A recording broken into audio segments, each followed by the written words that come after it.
What's good, everybody? Ice Age, iceageproductions.com. I'm here with my first video. I'm really excited. Here I'm going to show you 3 different ways you can use loops in FL Studio for your beats, for your production. So let's get into it.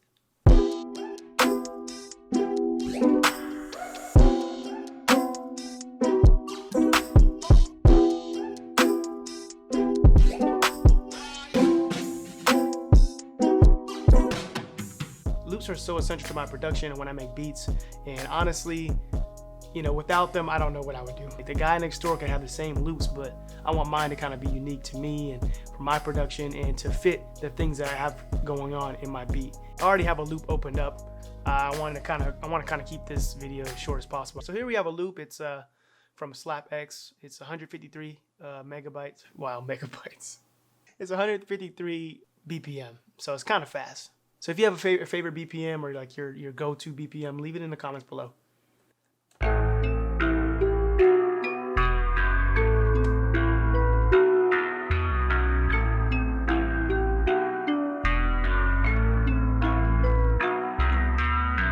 So that's a pretty dope loop, honestly. I think it's pretty dope. So method number 1, sample it. There's an easy way to sample these loops, and I use Fruity Slicer. You can also use SliceX or a third-party plugin to kind of get the same result. So I already kind of chopped it up for you guys. I just tossed it in Fruity Slicer right here, and it kind of just chopped it up. I actually went to the slice feature and did beat. So it slices it every beat. So we got the chops.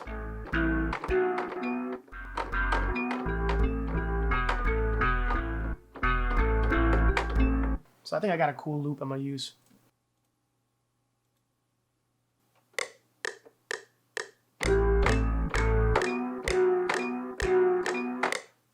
So I like that.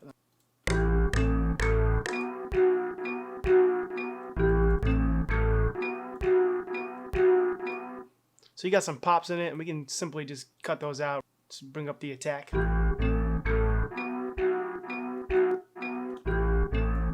bring up the decay a little bit too if you want.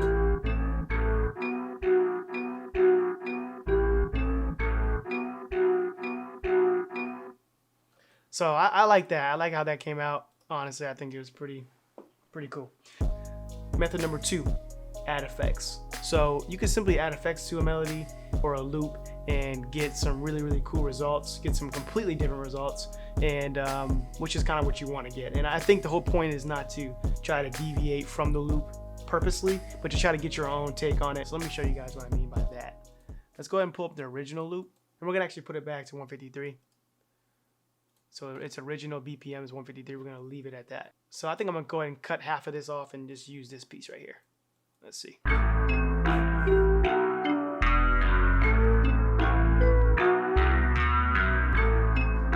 So I like that. I like how that is.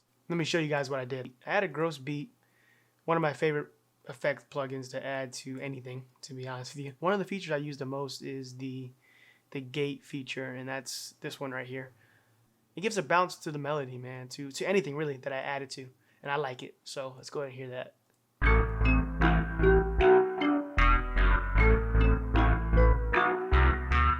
So that's already like kind of different. Let's get the next effect that I added, which is EQ. It's not really an effect, but it can be considered an effect if you use it that way.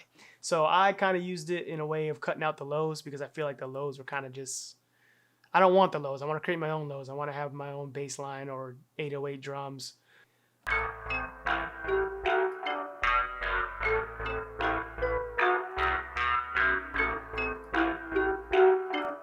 So you gotta kind of figure out where you want it at, just depending on the mix and how you want it mixed. It's just in the sound you want too. All right, so last thing I want to add is reverb, and I think reverb should be added because this is why. Let me show you. This is the original.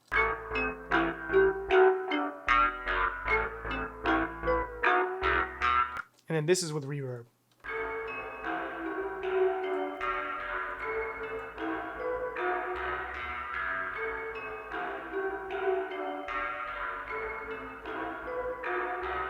So you can hear that it's a lot different. And what I decided to do with the reverb, and this is free reverb too, by the way, so this comes with FL Studio. I ended up dragging the dry knob down a little bit. And that kind of gets rid of the initial sound and kind of puts it in the background. And then I put the wet up a little bit, and that kind of creates that reverb sound that's in the, that's like it's in a room somewhere. Just by adding those simple effects, just 3 effects I added, it really changed the whole loop, honestly. And that's kind of what you want to get. So that brings me to my next method, which is method number 3, and that is chop it up in the playlist. You can get something different by just chopping it in the playlist, and let me show you what I mean by that.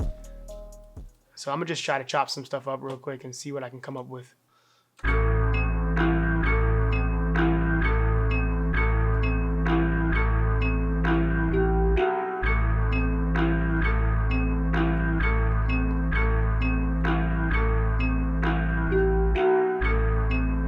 So that's a simple way to just chop it in the playlist, and I know that's kind of similar to Slice X or chopping it in Fruity Slicer, but the whole point of chopping it here is just kind of keeping that same melody and not really changing too much of it, but just maybe shortening pieces that you like and looping those and kind of creating something different. So sometimes what I end up doing is chopping it this way and then going back and adding effects to this. So there's different ways you can do it, and I think that you can come up with different results by doing effects first, or by chopping it first, or by doing effects and then chopping it after. So I actually really like this melody loop that I use with the Slice X or with the Fruity Slicer. I'm gonna go ahead and make a beat with this, and I'll let you guys listen to it at the end. Thanks again for watching, guys. Really appreciate it. If you really liked it, you found value in this video, leave a like, leave a comment, subscribe. Hope you enjoyed. I'll see you guys in the next video. Peace.